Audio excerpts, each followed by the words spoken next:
Assalamu alaikum, my beautiful brothers and sisters. Welcome to Peace of Imam. Sometimes life feels heavy, stress at work, the pressure at home, and just that tight feeling in our chest that wouldn't go away.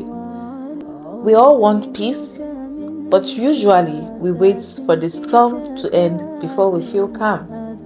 But what if we could find our calm right in the middle of the storm?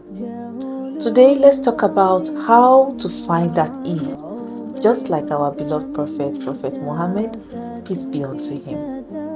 When we think of our beloved Prophet, we think of a perfect character.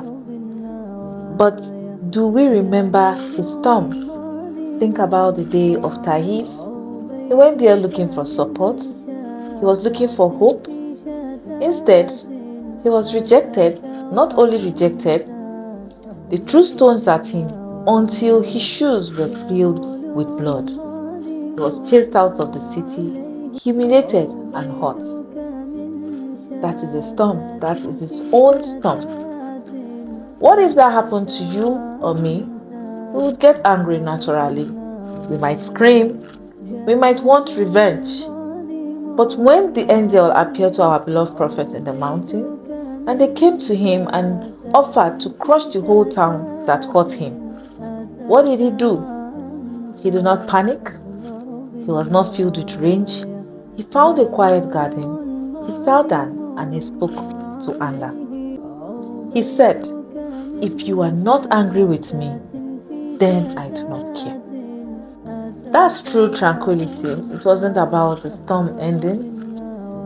It was about his connection. Allah reminding him to be strong. So how did he do it? How did our beloved prophet handle this situation? How did he stay so calm while he was bleeding? The Quran has the answer to this. Verily, in the remembrance of Allah, the heart found rest. Our beloved prophet knew that the happening around him, he didn't let it get inside him. His heart was occupied with Allah, and there was no room for panic. I know what you are thinking right now. Like, that's the prophet. I'm just a normal person. Yes, you are right. You are just a normal person, but we can always follow his footsteps. And that's why Allah sent him to us for guidance. If you feel storm in your life right now, there are 5 simple rules and steps that you can take to handle the situation. Number 1, you can apply the formula of remembrance of Allah. Keep your tongue moving. When anxiety starts to kick in, speak loud and make your remembrance of Allah louder. Subhanallah, Alhamdulillah. He grounds you. Keep saying it as a reminder when the anxiety keeps it deeply. Number 2, make dua. Do not just recite words of prayer. Talk to Allah from your heart. Tell him, I am tired. Tell him, I am scared. Oh Allah, I am scared. I am tired. You are my only hope. You are the only one that can help me. Fill my heart with love for you and patience. Definitely Allah will come true for you. Number 2, sometimes when you feel overwhelmed, just take a step outside nature. You feel that calm, natural breeze that Allah has given us free of charge. And you look at the sky, just like our beloved prophet, he often look at the heavens.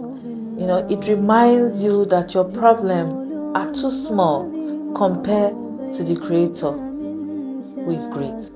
And sometimes I just try counting at the stars, which you can never count completely. That calmness, it eases the heart when we feel overwhelmed. Number 4, breathe. When you tell somebody, just breathe, it's like, just breathe. That simple. Does it solve everything? But actually, it sounds simple, but it helps when we are stressed. Sometimes we just want to fix everything. We forget to just take a step and just breathe. Take a step and take deep breaths and give it up to Allah. It helps to slow down your body and your mind. Number 5, gratitude. Gratitude is everything. In every storm, there's a shelter. Find one thing that you are thankful of to shift your focus from your problems, your pain, or whatever you are going through. When you express gratitude to Allah, you thank Allah for being alive. Thank Allah for all the blessings He has given to you. We all have something to be grateful to God for Allah for. There's always something. You just look deep in your heart and you would find it. So before I go, I want to ask you something right now. What storm are you facing right now? You don't have to carry it alone. Let's know in the comment section what challenges you are encountering. If this topic inspires you, do not hesitate to share with someone you love. Assalamu alaikum, my beautiful brothers and